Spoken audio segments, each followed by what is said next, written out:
नमस्कार दर्शकों, आज के इस विशेष कार्यक्रम में आप सभी का स्वागत है।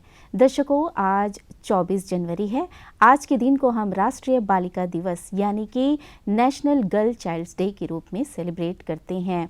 तो सभी बालिकाओं को राष्ट्रीय बालिका दिवस की हार्दिक शुभकामनाएं। दर्शकों, हमारे समाज में बालिकाओं के साथ काफ़ी भेदभाव किया जाता है। बहुत कम लोग ये मानते हैं कि बालिकाओं का हमारे समाज में महत्वपूर्ण योगदान होता है। तो समाज और राष्ट्र के विकास के लिए बालिकाओं के महत्व को समझना और उन्हें बढ़ावा देना अति आवश्यक है। तो आज के दिन को बालिकाओं से संबंधित मुद्दों पर चर्चा करने के लिए हमने अपने स्टूडियो में आमंत्रित किया है एडवोकेट सुपर्णा बिस्वास जी को। सुपर्णा जी, आपका हमारे कार्यक्रम में बहुत बहुत स्वागत है। सुपर्णा जी, जैसे कि आज राष्ट्रीय बालिका दिवस है, तो हमारे दर्शकों को बताइए कि आज के दिन ही बालिका दिवस क्यों मनाया जाता है और इसे मनाने के पीछे क्या महत्व है? जी देखिए, ये जो ministry of women and child development है, इन्हीं के वजह से ये दिन की शुरुआत हुई थी। 2008 में पहली बार बालिका दिवस मनाया गया था, राष्ट्रीय बालिका दिवस। Ministry of women and child development का एक बहुत ही स्पेशल स्कीम है जो बेटियों के लिए ही है। हम सब जानते हैं क्योंकि ये बहुत फेमस स्कीम है। वो है बेटी बचाओ बेटी पढ़ाओ स्कीम। तो हमारा आज का जो टॉपिक है राष्ट्रीय बालिका दिवस, ये इसी स्कीम का एक पार्ट है।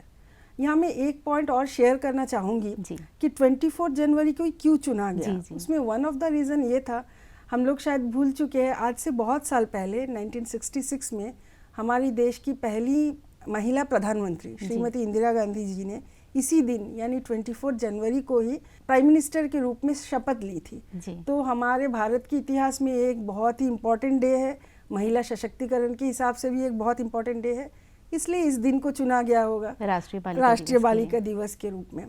अब क्यों सेलिब्रेट करते हैं हम सब जानते ही है। किसी ना किसी तरह सोसाइटी में अभी भी हम लोग किसी पिछड़े हुए हैं, माना जाता है कि ये वल्नरेबल है, इनको प्रोटेक्ट करना है।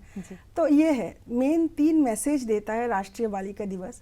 पहला है ये जो जेंडर डिस्क्रिमिनेशन है, सीधे भाषा में शुद्ध हिंदी में हम कहे बेटा और बेटी में फ़र्क, इसको टोटली सोसाइटी से जो है मिटा देना है। ये माइंडसेट को टोटली चेंज करना है। ये है जेंडर डिस्क्रिमिनेशन को ख़त्म करने के लिए फर्स्ट मैसेज। सेकंड है लड़कियों को एम्पावर करना है, बेटियों को एम्पावर करना है। अब उन्हें कैसे एम्पावर करें? जो बेटियां हैं, मतलब जो टीनेज बच्चियों की हम बात कर रहे हैं, यहाँ महिलाओं की बात नहीं कर रहे, गर्ल्स चाइल्ड है, तो वो तो नौकरी करके एम्पावर नहीं होंगी। मतलब उनको शिक्षा की सुविधा दी जाए, उनको एजुकेशन का फैसिलिटी दिया जाए, उनके अंदर जो भी स्किल है स्किल डेवलपमेंट का उनको मौका दिया जाए। जो फैसिलिटी हम बेटों को दे रहे हैं इक्वली वो बेटियों को भी दिया जाए। इस तरह से उन्हें एम्पावर करना, that is the second message. And third जो है उनका जो राइट्स है, उनके राइट्स के बारे में हम विस्तार से बात करेंगे आगे। जो भी उनका राइट्स है वो राइट को प्रोटेक्ट किया जाए। ये 3 मेन एम है इस दिन को सेलिब्रेट करने का। जी, जैसे कि आपने बताया कि इस दिन को ही बालिका दिवस मनाया जाता है, तो इसे मनाए जाने के पीछे क्या महत्व है, क्या इम्पोर्टेंस है? इम्पोर्टेंस यही है कि लोगों का माइंडसेट को चेंज करना, सोसाइटी का रवैया को चेंज करना। ये जो इतने टाइम से ये जो मेल डोमिनेटिंग सोसाइटी है, इसमें कहीं ना कहीं घर में आप देखेंगे head of the family will be a male, एक कोई पुरुष होगा। सोसाइटी में जो एक पुरुष है वही मेन डिसीजंस लेते हैं। मेनली आज के ज़माने के लिए पहले से हमारा जो जो हम देखते हुए बड़े हुए हैं कि मेल जो है सब डिसीजन लेते हैं एंड जो फीमेल है उनका काम है जस्ट ओबे करना। ये माइंडसेट को चेंज करके एक इक्वलिटी का स्टेटस लाना, यही है मेन रीज़न। कहने का तात्पर्य है कि दोनों को समान अधिकार दिया जाए, घर हो, परिवार हो या फिर समाज की बात करें। तो आज आपको क्या लगता है, आज समाज में बालिकाओं की क्या स्थिति है? अभी का स्थिति को अगर पहले की स्थिति से हम कंपेयर करेंगे, मैं तो यही कहूँगी स्थिति अभी फार बेटर है पहले से। अगर ज़्यादा पुराना नहीं, अब 2-3 पीढ़ी पहले की अगर बात करें, जैसे हमारी माँ, उनकी माँ, जब हमारी नानी, उनके टाइम में जो होता था वो तो आज नहीं होता। हम सेल्फ डिपेंडेंट होते हैं, उसके बाद शादी की जाती है। मतलब लोगों के माइंडसेट में ऑलरेडी चेंजेस आ चुका है। पहले जो चाइल्ड मैरिज के जो रेट था, जो भ्रूण हत्याएं की जाती थी, बच्ची है तो मार डालो माँ की कोख में, ये रेट में काफ़ी गिरावट आई है। And that is a positive sign कि हमारे सोसाइटी में चेंज आ रहा है। एट द सेम टाइम जो बच्चियों की पढ़ाई, जो गर्ल्स एजुकेशन, उसमें बढ़ावा आया है, आप देख सकते हैं। तो ये भी एक पॉजिटिव सेंस। वो हिसाब से बोल सकते हैं कि सोसाइटी में चेंज आया है, स्थिति में चेंज आया है। लेकिन हाँ, ये पूरी तरह से खत्म नहीं हुआ है। अभी भी कुछ फैमिली है जहाँ में बेटों को ही प्रायोरिटी दिया जाता है, जहाँ चाहे वो एजुकेशन का बात हो, चाहे वो हेल्थ फैसिलिटी देने का बात हो, अगर डिसाइड करना है तो बेटों को ही आगे किया जाता है, उनका ओपिनियन को पहले प्रायोरिटी दी जाती है। उनको अभी भी लगता है कि बेटियों की पढ़ाई से ज़्यादा उनकी शादी कर देनी ज़्यादा अच्छा है, मतलब उनके लिए भी एक सिक्योर लाइफ और पेरेंट्स भी मुक्ति पा लेना चाहते हैं। उनको ये लगता है बेटों को पढ़ाएंगे, वो जॉब करेंगे, वो फैमिली चलाएंगे। अभी भी वो ये मानने के लिए तैयार नहीं है कि अगर अपॉर्चुनिटी मिले तो बेटी भी वही कर सकती है, उनसे बेहतर भी कर सकती है। जी सुपर्णा जी, ये तो आपने बताई स्थिति के बारे में, स्टेटस के बारे में। अब हम ये जानना चाहेंगे कि ये जो भेदभाव हो रहा है लड़कियों के खिलाफ, बालिकाओं के खिलाफ, उसके बारे में आपका क्या कहना है? ये जो भेदभाव है इसके बहुत से कारण है, कोई एक कारण नहीं है, लेकिन मैं पर्सनली मानती हूँ कि पहला और मुख्य कारण है वही माइंडसेट। वो जो मेल डोमिनेटिंग सोसाइटी पुराना टाइम से जो हुआ आ रहा है, वो आज हम इतने एजुकेटेड, इतना बदलाव आने के बाद भी सोसाइटी के कहीं में अभी भी वही माइंडसेट चल रहा है कि बेटों को ज़्यादा इंपॉर्टेंस दो। That is one of the reason. Next reason है पॉवर्टी, जो गरीबी है। जो गरीब है वो सोचेंगे जब पैसे की दिक्कत है तो बेटी को पढ़ाने से अच्छा है उसे काम में लगा दिया जाए। अच्छा। कहीं काम में भेज दिए तो कुछ पैसे आएंगे, फैमिली चला सकेंगे, उसी पैसे से वो बेटा को पढ़ा रहे हैं। हाँ। लेकिन बेटी का चाहे वो एजुकेशन हो, चाहे हेल्थ हो, चाहे बाकी फैसिलिटीज़ हो, उसमें कटौती हो रही है। इसका कारण यही है कि गरीबी। एंड थर्ड कारण बोल सकते हैं एजुकेशन की कमी, लैक ऑफ एजुकेशन। ये लोग अभी भी लोग हैं जो मानते ही नहीं है कि चाइल्ड मैरिज एक क्राइम है, क्योंकि उन्हें मालूम नहीं है, सिर्फ ये अगेंस्ट द लॉ नहीं है, उनकी बेटी के लिए भी अच्छा नहीं है, उनका लाइफ रिस्क है। कम उम्र में शादी एंड देन बेबी हो जाना उनका लाइफ को ख़त्म कर सकता है। ये चीज़ वो तभी समझेंगे जब वो मिनिमम एजुकेट होंगे। एजुकेशन की कमी। फोर्थ है अवेयरनेस। आज हम लोग जो बैठ के डिस्कस कर रहे हैं, कॉन्स्टिट्यूशन ने क्या प्रोविजन दिया है, क्या एक्ट है, लॉ है, गवर्नमेंट की कितने स्कीम है, हमारा पढ़े लिखे हम लोग समझते हैं, हम डिस्कस कर रहे हैं। शायद कुछ लोग हमें देख रहे होंगे ज़रूर, तो वो लोग सुन रहे हैं, समझ रहे हैं, लेकिन एक्चुअली जिनको ये चीज़ जानने की ज़रूरत है, जो रिमोट एरियाज़ में रहते हैं, इस चीज़ के बारे में बिल्कुल अवेयर नहीं है, उनको अवेयरनेस की कमी है, उनको इस चीज़ के बारे में और ज़्यादा अवेयर करने की ज़रूरत है। जी, कहीं ना कहीं इसमें एक शिक्षा बहुत बड़ा महत्व रखता है। अशिक्षित होना ही बहुत बड़ा इसमें एक जिम्मेदार माना गया है कि अगर हम गांव में रहने वाले या मजदूर लोगों को थोड़ा सा शिक्षित करें तो उनके अंदर भी ये जानना ज़रूरी हो जाता है कि लड़कियां और लड़के आज के जनरेशन में बराबर हकदार है। वो अशिक्षित है करके वो जो पुराना चीज है उसी को वो जो उसी को ही कंटिन्यू कर रहे हैं, उन्हीं को फॉलो कर रहे हैं, ब्लाइंडली फॉलो कर रहे हैं। और खास करके यहाँ मायने उनका रीति रिवाज भी बनता है। बिल्कुल। बहुत लोगों का ये मानना है कि ये हमारा रीति रिवाज है, हमें इसे फॉलो करना है। जी। सुपर्णा जी, ये जो बालिकाओं के खिलाफ जो भेदभाव किया जा रहा है, तो इसके लिए क्या हमारे देश में कोई कानून बनाया गया है? जी, कानून है। कानून से पहले कॉन्स्टिट्यूशन में प्रोटेक्शन दे दिया गया है सभी के लिए। किसी के साथ कोई भेदभाव नहीं किया जा सकता। ये सिर्फ जेंडर के बेसिस में नहीं, किसी का प्लेस ऑफ बर्थ, उसका कम्प्लेक्शन, उसका रिलीजियन, उसमें one of the cheese gender भी है। आर्टिकल 14 में, आर्टिकल 15 में इसके लिए प्रोटेक्शन दिया गया है। Right to equality, equality before law, कानून के नज़र में सभी बराबर है। सेम क्राइम के लिए सेम पनिशमेंट। प्रोटेक्शन की बात आती है तो सेम प्रोटेक्शन। बेटा है करके अलग प्रोटेक्शन मिल रहे, बेटियों को नहीं, ऐसी कोई बात नहीं। तो कॉन्स्टिट्यूशन ने डिस्क्रिमिनेशन को बंद कर रखा है। इसके बाद आता है एक्ट। सबसे पहले प्रोटेक्शन की बात करूंगी कि बच्ची अगर माँ के कोख में ही प्रोटेक्टेड नहीं है तो दुनिया में कैसे आएगी। तो उनको ये प्रोटेक्ट करने के लिए एक एक्ट है, pre conception and pre natal diagnostic techniques act.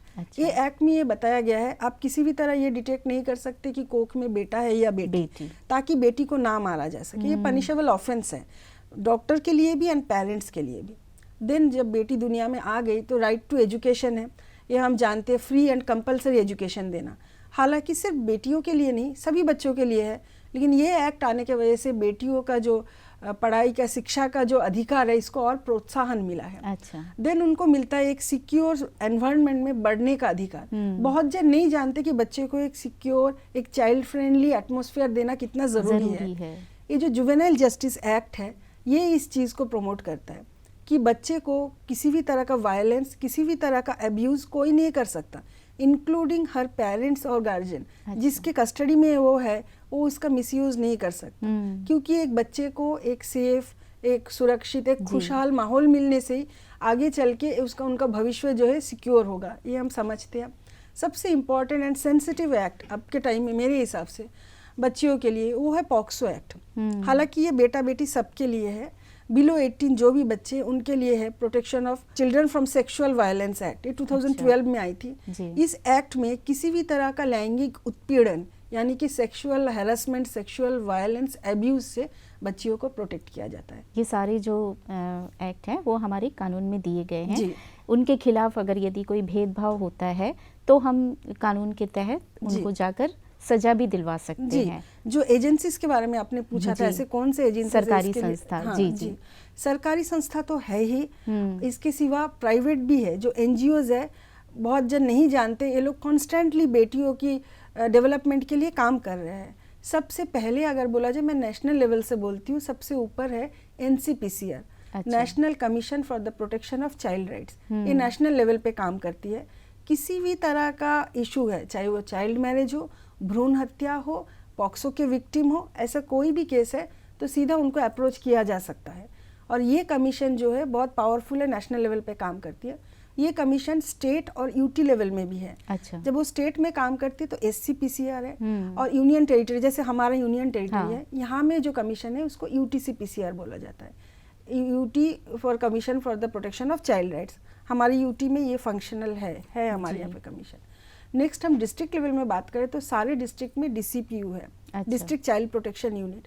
बच्चे को किसी भी तरह का इस तरह का केस है, कुछ भी हो, कोई पुलिस की जरूरत नहीं, किसी बड़े की भी जरूरत नहीं, बच्चे डायरेक्टली जाके कंप्लेन कर सकता है अगर है तो।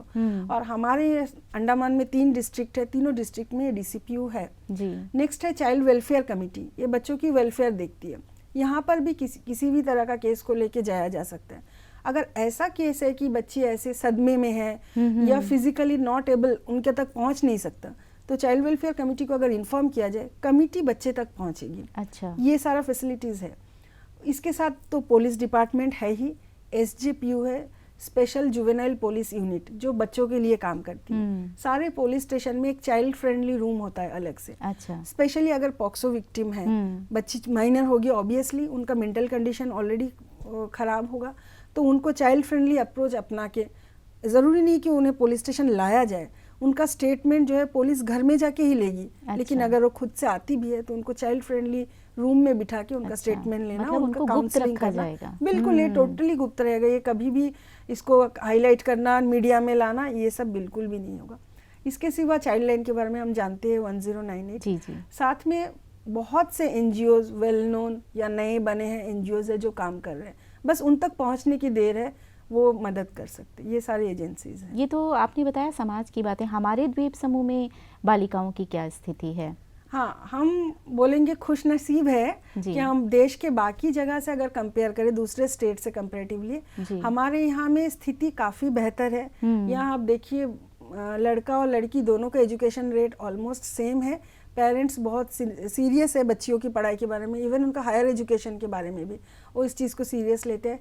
यह चाइल्ड मैरिज के केस ना के बराबर है मेरे हिसाब से। एटलीस्ट साउथ अंडमान में तो मुझे लगता नील है, चाइल्ड मैरिज के केसेस नहीं है।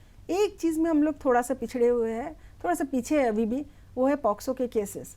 यहाँ में बहुत से पॉक्सो के केसेस आते हैं, अभी भी आ रहे हैं।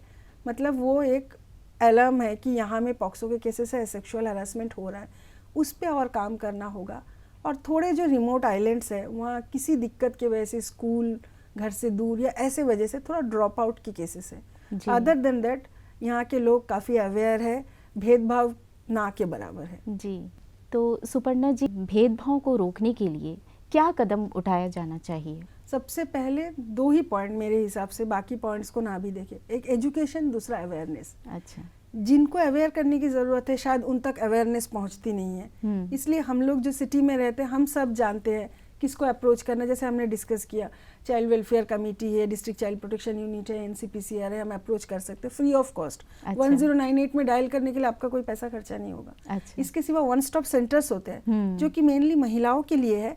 लेकिन यहाँ अगर आप नाइट का मतलब 2 बजे भी कॉल करेंगे तो वो लोग कुछ ना कुछ आपको हेल्प करेंगे ही, रेस्क्यू तक करेंगे। लेकिन ये चीज़ का अवेयरनेस नहीं है। जिनको जानना है वो जानते ही नहीं है, इसलिए उनके साथ इनजस्टिस होने से भी उस चीज़ को बर्दाश्त करने के लिए मजबूर है, क्योंकि वो नहीं जानते कि ये चीज़ है। तो सबसे पहले उनको अवेयर करना। आज जो हम इस तरह का प्रोग्राम कर रहे हैं, एक तरह से एक अवेयरनेस प्रोग्राम बोल सकते हैं। ये प्रोग्राम और ज़्यादा होना चाहिए, इवन ग्राउंड लेवल में होना चाहिए। जैसे कि पंचायत है, वहाँ तो कुछ ना कुछ स्कीम का बेनिफिट, या उन लोगों का जो मीटिंग होते होंगे, वो साधारण लोग वहाँ इकट्ठे होते होंगे, वहाँ अगर इस तरह का नंबर्स को, ये ज़रूरी जो नंबर्स है, इसको अगर डिस्प्ले किया जाए तो इजीली एक्सेसिबल होगा, लोगों को पता होगा हम इसको अप्रोच कर सकते हैं। हाँ। कोई भी सोशल गैदरिंग में या बस स्टॉप में, ऐसे जगह में अगर इस चीज़ को डिस्प्ले किया जाए, हॉस्पिटल्स में, कि हमें किसको अप्रोच करना है। लोग ज़्यादातर झिझकते हैं, स्पेशली ये पॉक्सो के केसेस, हमारी बेटी के साथ ऐसा हो गया, हम बताएंगे तो एक स्टिग्मा लग जाएगा। वो ये नहीं जानते कि ये कभी भी बाहर बताया नहीं जाएगा। इवन रिपीटेडली ऐसे विक्टिम्स को कोर्ट में भी नहीं बुलाया जाता है, ये चीज़ वो लोग नहीं जानते। सोशल मीडिया में तो लाना भी नहीं है बिल्कुल। तो ये अवेयरनेस की कमी की वजह से वो सोचते बदनामी हो जाएगी, आगे चल के बच्ची की शादी करने के लिए प्रॉब्लम होगा, वो चीज़ को दबा देते हैं। इससे क्या होता है, जो एक्यूज्ड है उनका हिम्मत बढ़ जाता है, उनको लगता है कि बदनामी के डर से लोग मुंह बंद रखेंगे, वो रिपीटेडली कर सकते हैं। तो सभी पेरेंट्स को मैं यही कहना चाहूँगी, अगर आपकी बच्ची किसी भी तरह विक्टिमाइज्ड है, प्लीज चुप मत रहिए, ये सारे एजेंसीज आपको हेल्प करने के लिए ही है। तो ये अवेयरनेस की ज़रूरत है, एजुकेशन की ज़रूरत है। एजुकेशन एंड अवेयरनेस हो जाने से डिस्क्रिमिनेशन को कम्प्लीटली मिटाया जा सकता है, ये मेरा ओपिनियन है। तो सुपर्णा जी, चलते चलते इस कार्यक्रम के माध्यम से जो दर्शक आपको देख रहे हैं, जो बालिकाएं आपको देख रही हैं, आप उनको क्या मैसेज देना चाहेंगी? तो मैसेज से पहले फिर से मैं सभी दर्शकों को ये कहना चाहूँगी, आप लोग प्लीज़ ये मत सोचिएगा कि आज हमने जो डिस्कशन किया वो सभी पेरेंट्स के लिए था या फुल सोसाइटी के लिए था। हमारे अंडमान में डिस्क्रिमिनेशन ना के बराबर है, लेकिन आज का मैसेज हम दोनों की तरफ से ये था कि अगर किसी के भी माइंडसेट में अभी भी ये डिस्क्रिमिनेशन है, इसे ख़त्म कर दें। नेक्स्ट है संदेश बालिकाओं के लिए। जो भी बच्चियां अभी हमें सुन रहे हैं, अभी तक अगर आपने सुना होगा या आपके स्कूल में अवेयरनेस प्रोग्राम्स होते होंगे तो आपको पता होगा 1098 में कॉल करना है। ऐसे कुछ होने से स्कूल में जो है पॉक्सो के बॉक्सेस लगे हुए हैं, उसमें आप अपना कंप्लेंट डाल सकते हैं। आप लोग जानते हैं, आर्टिकल के बारे में आप खुद कॉन्स्टिट्यूशन पढ़ेंगे, आप जानेंगे। लेकिन ये सारे एजेंसीज, सारे एक्ट आपको मदद नहीं कर पाएंगी जब तक आप खुद आवाज़ नहीं उठाएंगे। आपको अपने हक के लिए खुद बोलना है। आपके अगेंस्ट में अगर किसी भी तरह इंजस्टिस हुआ है, आपको आवाज़ उठानी है सबसे पहले। फिर गवर्नमेंट के स्कीम्स है, कॉन्स्टिट्यूशन में आर्टिकल है, लॉ है, एक्ट है, ये एजेंसीज है, सब आपको हेल्प करेंगे जी। और एक अच्छी बात यहाँ है, हमारी यहाँ की बच्चियाँ काफ़ी आगे है, बेटों के बराबर है, कुछ मामले में बेटों से भी आगे है। मैं खुद एक फीमेल होने के नाते मैं प्राउड फील कर रही हूँ। मेरा लास्ट 4 पंक्तियाँ हैं उन बच्चियों के लिए जो हमारा तरह सिटी में, म्यूनसिपैलिटी में, एरिया में रह के स्कूल नहीं जा रही है। हमारे आइलैंड में बहुत से द्वीप है, ऐसे दूर दराज जहाँ पे स्कूल नहीं है, या प्राइमरी स्कूल है तो आगे चल के secondary school, senior secondary schools नहीं है, जो कई किलोमीटर चल के जा रही है स्कूल में। इवन जो रोड खराब है, बरसात में आने जाने की दिक्कत है, फिर भी उन्होंने पढ़ाई बंद नहीं की, वो जा रही है। अभी हमने विक्टिम्स के बारे में बात किया, ऐसे बच्चियां भी यहाँ में हैं जो ऑर्फन है, जो चाइल्ड केयर इंस्टीट्यूशन यानी होम में रह के पढ़ाई कर रही है। इतने दिक्कतों के बाद भी जिन्होंने पढ़ाई नहीं छोड़ी है, उनके लिए मेरी तरफ से 4 लाइन है। तू ना परवाह कर ज़माने की, मर जाने की, मिट जाने की, ना विचलित हो चट्टानों से, आते जाते तूफानों से। तू ना डर झूठे अपमानों से, ना हो कुंठित समाज के तानों से। तू बस अपना हौसला बढ़ाते चल, बस चलता चल, बस बढ़ता चल। सुपर्णा जी, बहुत ही अच्छे शब्दों में आपने हमारी बालिकाओं के लिए ये महत्वपूर्ण संदेश दिया। तो राष्ट्रीय बालिका दिवस के इस शुभ अवसर पर आपने हमारे इस कार्यक्रम के लिए समय निकाला, इसके लिए हमारे दूरदर्शन की पूरी टीम की ओर से आपका बहुत बहुत धन्यवाद। धन्यवाद। तो दर्शकों, हम उम्मीद करते हैं कि आज के इस अंक से राष्ट्रीय बालिका दिवस के अवसर पर आपको बहुत सारी जानकारी मिली होंगी। तो यदि आपके आसपास भी किसी बालिका के साथ कोई दुर्व्यवहार या फिर भेदभाव हो रहा है, तो एक अच्छे नागरिक होने के नाते ज़रूर अपना कर्तव्य निभाइएगा, खुद भी जागरूक होइएगा और दूसरों को भी जागरूक कीजिएगा। अब दीजिएगा हमें इजाज़त। नमस्कार।